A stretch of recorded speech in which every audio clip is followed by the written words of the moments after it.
Welcome to the Unity Fastest tutorials. Today we are making top-down 2D movement. So let me create our player. It will be a circle named player with rigid body 2D component and gravity scale set to 0. We are done with the player. Let's create our player movement script. Open it.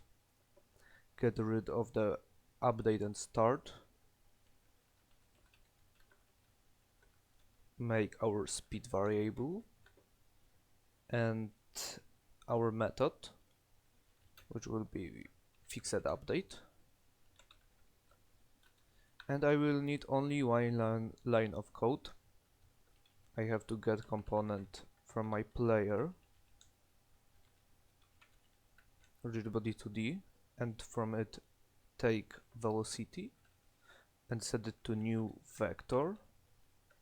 On the X we'll have input that get axis row horizontal multiplied by speed,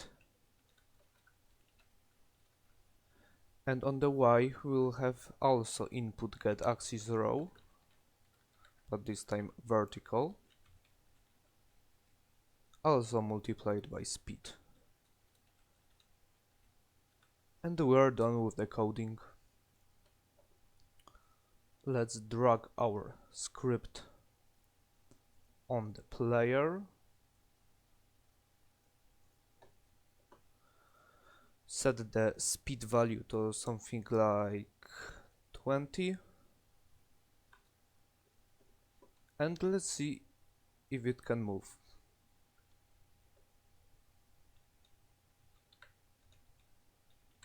So that's it. Bye.